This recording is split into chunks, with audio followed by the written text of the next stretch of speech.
Yeah, I tell people this all the time when they ask me this. I really feel like I would have taken a pay cut had I gone to the NFL. I mean, that's really what it would have been.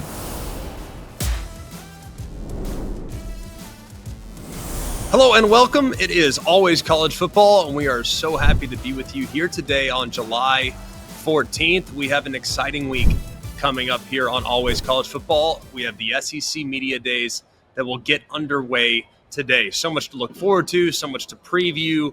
We'll do plenty of that. I can promise you our SEC tier show will be coming out here very, very soon. So you don't want to miss it. Lock in, like, rate, subscribe, all the wonderful things that you guys have done to support the show on the podcast platforms, whatever podcast platform you use, and on the ESPN College Football YouTube page. Today, we're going to visit with Johnny Manziel. And it's ironic that as we sit here preparing for SEC Media Days, we have Johnny Manziel joining the show because SEC Media Days popularity might have hit its peak in 2013. That was when Johnny Manziel arrived in Hoover to address the media for the very first time after winning the Heisman Trophy in 2012. Texas A&M, of course, a second-year member at that time, and plenty of noise, plenty of conversation surrounding Johnny's offseason. We'll talk to him about that today. We're also going to talk to him about his brand new podcast, Glory Daze podcast. Really awesome stuff. Great in-depth interviews, great transparency, kind of pulling back the curtain with some of the great college football players from the late 90s, early 2000s. Brian Urlacher's on the show as well. So he has a ton of guys, ton of great guests. You all need to check that out if you are a diehard college football fan. We'll talk to him about the 12-team playoff. We'll talk to him about that incredible game against both Alabama. Talk to him about the incredible game against Oklahoma in the bowl game at the end of the 2012 season that a lot of people forgot about. I certainly didn't. I'll explain why here in just a little bit. So let's kick things off with a great conversation with Johnny Football. It's Johnny Manziel.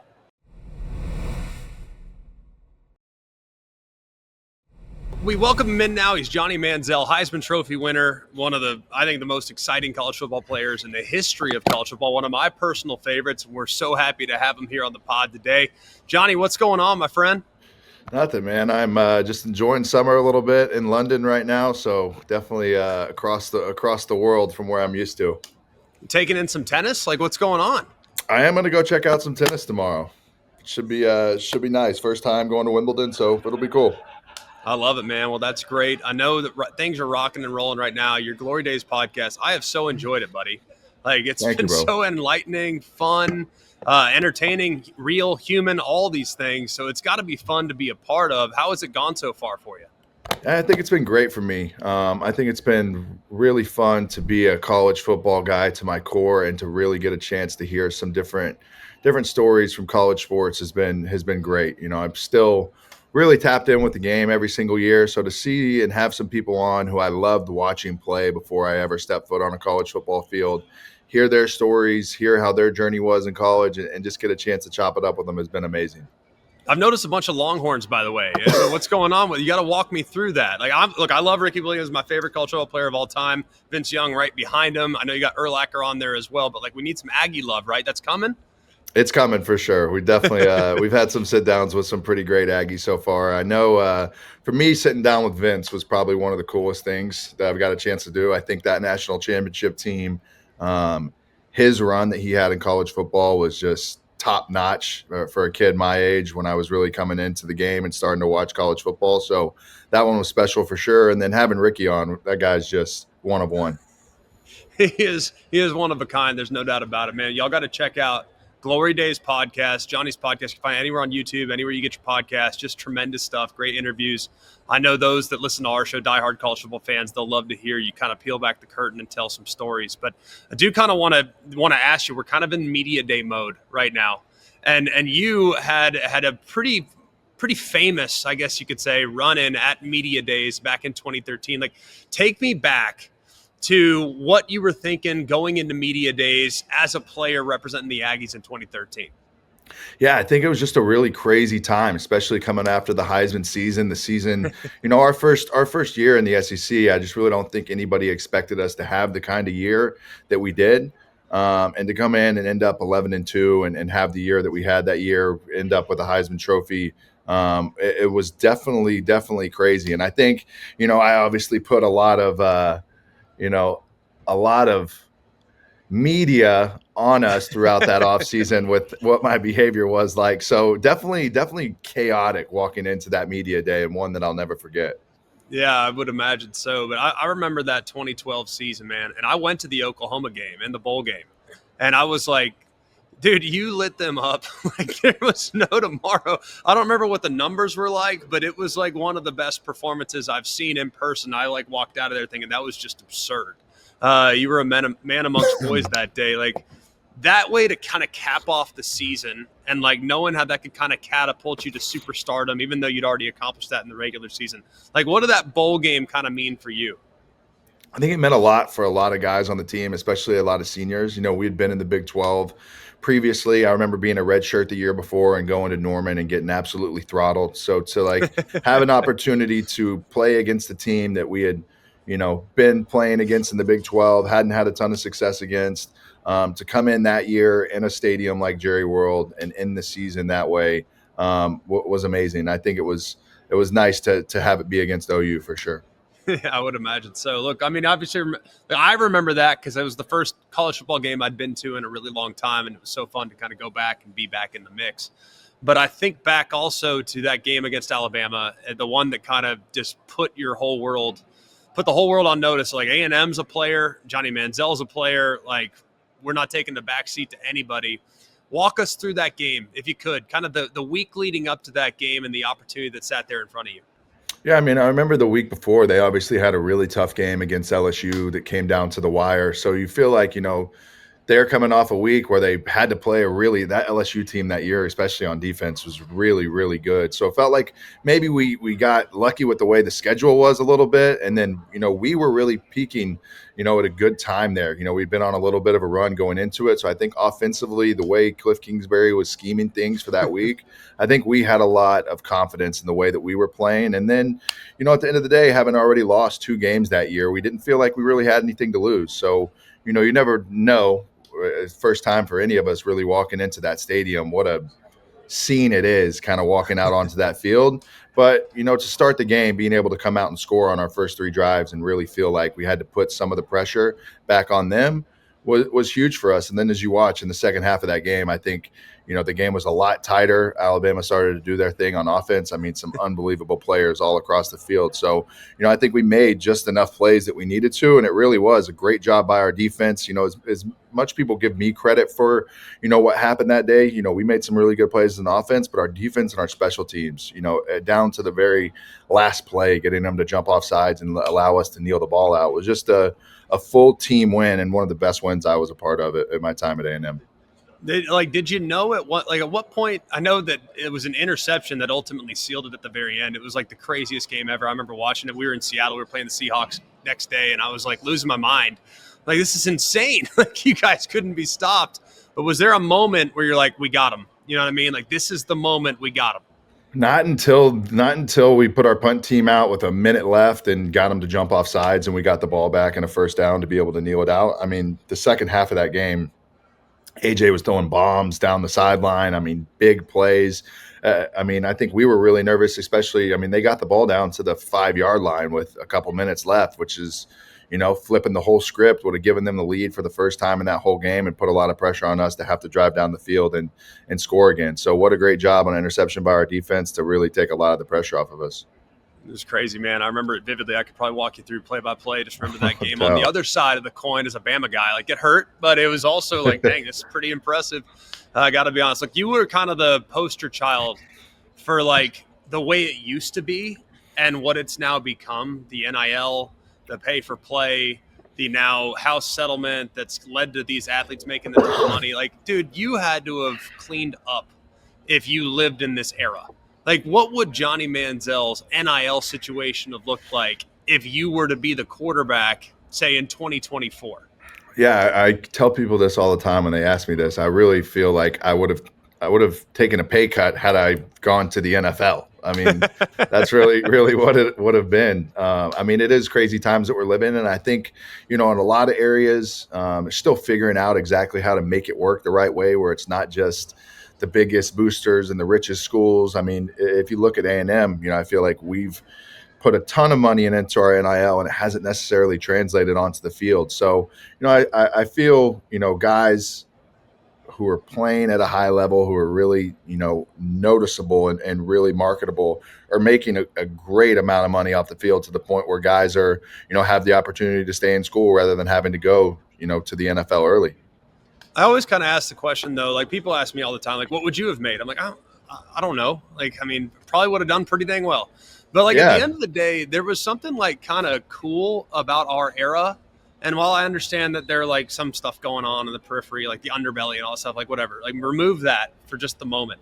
Wasn't it like kind of neat to play in an era where it's like, all right, everybody in the locker room's kind of the same. Like you get to the show and everyone's like, well, he's making more money than me. Why is he making more money than me? I don't understand. Like I'm better than him. What's the deal there? So I feel like there was a certain purity that we had in the locker room that might not exist the same way today. So are there any regrets about playing in the era that you played in as opposed to the era that the players are playing in now?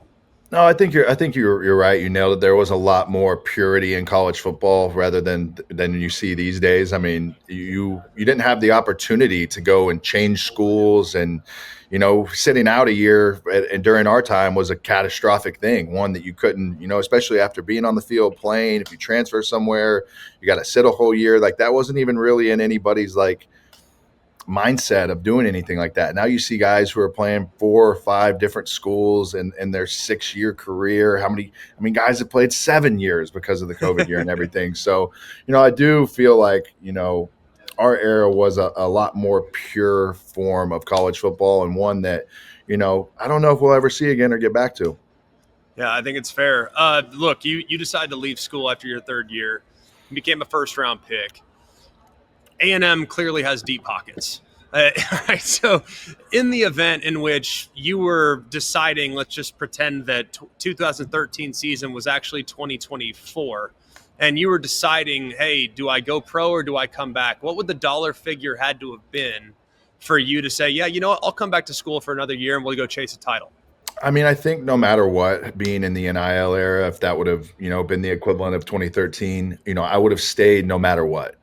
Just because, a couple $1,000,000 in College Station goes a really, really long way. And, you go to the NFL, you're a first round pick, you sign for $10 million or whatever it is. That's, the 2 years that I had remaining at Texas A&M to be able to make through NIL. So I think for me, when I think back about it now, I definitely, if there would have been any, real money involved, I definitely would have stayed no matter what. Look, if you look at kind of some of the players that you were kind of notorious, and maybe it was true, maybe it wasn't, but it felt like you were a notorious smack talker. Like you were lighting people up, like you were going to make people feel you, not just on the scoreboard, but you were going to make sure that your presence was known. Like, so when you jawed with some of the guys that you were playing against, like, what were some of the most notorious conversations that you had with some of the competition that you saw? I think it's just part of the game. When you play at that level of SEC football, like these guys are the real deal. This is a real, real league with guys who can absolutely play. So when it comes down to it, it's just, I don't think it was anything too malicious, or anything ever too bad on the field, but it's definitely part of the game, and one that you would see week in and week out. I know after our first year, I mean, um, teams were coming for us for sure. We definitely put a target on our back and got everybody's best shot that next year for sure. Did you feel like, because I think you were kind of an anti-hero in college football, like you weren't the heel, you weren't the baby face, but you kind of played the line perfectly where like people loved you and also, God, why is he so good? Like you kind of straddled that fence beautifully as the anti-hero. So do you think that that's kind of where you lived, or were you trying to be the heel, in WWE terms? No, I think I lived in a good spot. I think, the people really, enjoyed and liked the way that I played. I think I kept it really, really entertaining on the field. And I think we did, I think everybody wanted to beat us. I think everybody wanted to take down a guy who won the Heisman Trophy as a freshman and had so much hype and notoriety around him. So, I think I did a good job of living somewhere right in the middle. No, I think you did too. I think it's perfectly well said. If you were kind of like thinking about what you had to do in 2013 offseason, you already referenced it a little bit. and just how many different directions you're getting pulled and how many opportunities get pulled your way. Like how would you now manage that? Like would you change anything? Would you do some of the same stuff? Like how would you manage all the different directions you might get pulled if you were to go back and do it again? Yeah, looking back and thinking about it, I mean, the only really safe spot in the college station for me, one that I could get away from the world and not have to deal with any of it, would have been just being in the building more. I think being in the Bright building, being in the football side of things in the building would have helped me a lot. I put myself out there and went out and prided myself on that time of like, I'm going to be a normal college student, normal college kid, and do what I want. And in reality, with what had happened in my life, that just wasn't a real possibility without into a new social media age and people looking for a story or a picture or this or that.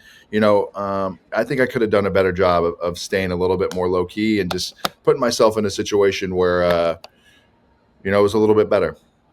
When you think about the advice that you might give to today's player, like what would be some of the things that you would make sure that today's player could understand about managing all the externals and managing your performance on the field, all that stuff?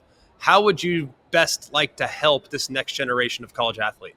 Yeah, I think the main thing is, it's great to be getting paid while you're in college right now, but it's not the real money that you're looking for. It's that second contract that you get to in the NFL that changes your life forever, right? Football needs to be the main thing in college, and you have 3, maybe 4 years to get as good as you possibly can. You're never going to get as much attention and as much whatever you need from these high end college football programs. You need this, you need that, you get it. Study hall, whatever it is, treatment, the best of everything. Like that doesn't happen when you get to the next level all the time. A lot of it's on you. So you really have to use your time in college and focus on the game and realize that even though you're making a couple $100,000 here and there, and it may seem like it's a huge deal, really the main focus is on getting as good as you can, putting yourself in a position to go to the next level and get drafted, and ultimately, try and get to that second contract, because this is what these guys are making now in reality is peanuts to what you want to make in the long run.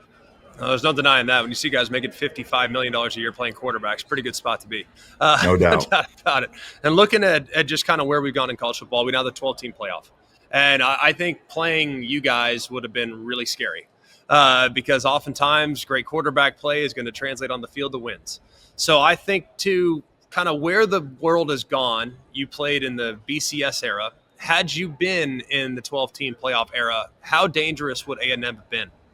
I think our first year we would have been dangerous for sure. I think towards the end of that year we were playing as good as anybody in college football. My next year in 2013, we felt like it's kind of like after you lose a game or two in that BCS era, you're like, man, if you're not getting into the SEC title game, like if you're not sitting there at an 11-2 or a 10-2, you don't have a chance for a national title. So it kind of changes your whole mindset. This and the way it is now is unbelievable to be able to get in late and sneak into a spot and go play really good college football. So, I think we would have done well in 2012 for sure, just because of how good of football we were playing. But I like the way the system is now, and I think it gives, some of these outside teams a shot to get in and go make a run and be national champions, which is great.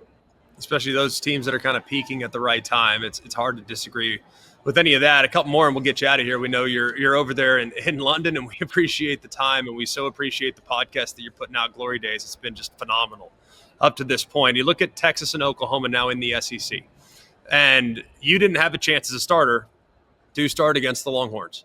But had you gotten that chance with them being an SEC member, what would that game have meant to you?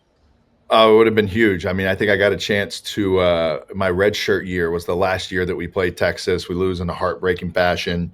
We were kind of peaking at the right time whenever I got there, and Texas was kind of, staying a little bit stagnant. I don't think they were having their best year. So I think we would have got the best of them those 2 years. But, I think being an Aggie and speaking for a lot of Aggies, we're excited that the game is back. I know that a loss last year wasn't exactly what we wanted, but the good news is we have them every year on our schedule and get a chance to, bring back a great rivalry and a great rivalry for the state. I think everybody in the state of Texas, wants to see this game happen, and, hopefully we can come out victorious. I need Marcel Reed to have a good year and come out and take care of business. Do you still hear that from like Longhorn? Because I still hear from Auburn fans. My last year was 2010, and I still hear about losing to Auburn that last year. So I would imagine like if Texas currently is 1-0 in the most recent rivalry game, do you still hear about it from some of your Longhorn buddies?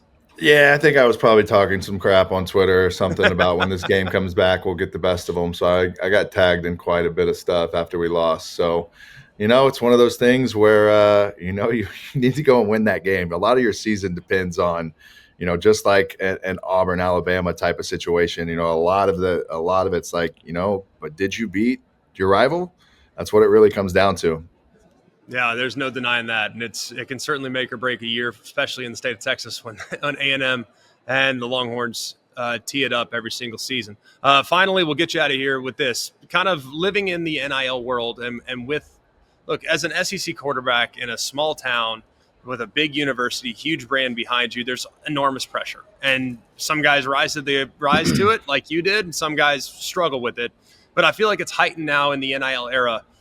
Do you feel like the guys are actually feeling more pressure now because of the money, or is it less pressure because they've already made so much that maybe they're kind of playing with house money, so to speak?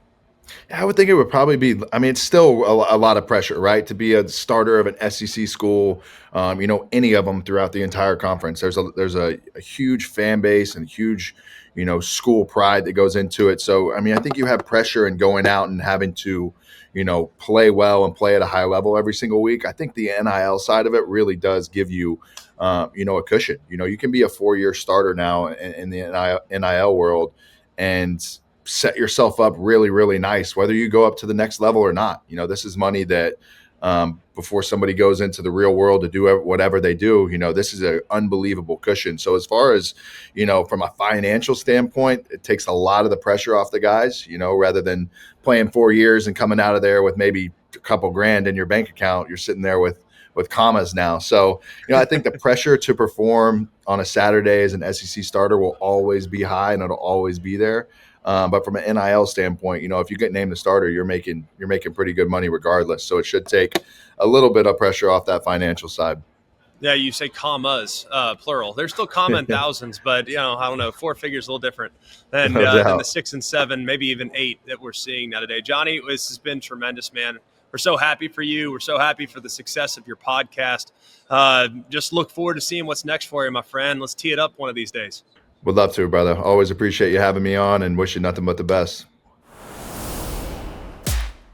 That'll do it for us here at Always College Football. Continue to encourage all of you guys to like, to rate, and to subscribe to the podcast wherever you get the podcast. All you do is subscribe. It'll automatically be in your downloads every single time we put out a new episode. So make sure you do that. You can also subscribe to the ESPN College Football YouTube channel. We put out plenty of content throughout the week as well. We have multiple episodes. You also get shorts. You also get clips. You also get moments from the show each and every week. So make sure you check us out on the YouTube page as well. For all of us here at Always College Football, from Mark, Jake, Jack, the other Jack, I'm Greg. We hope you have an amazing day. And remember, it's always college football. Hey guys, it's Greg McElroy. Thanks for watching Always College Football. Make sure you like, rate, and subscribe to ESPN's YouTube channel and wherever you listen to your podcasts.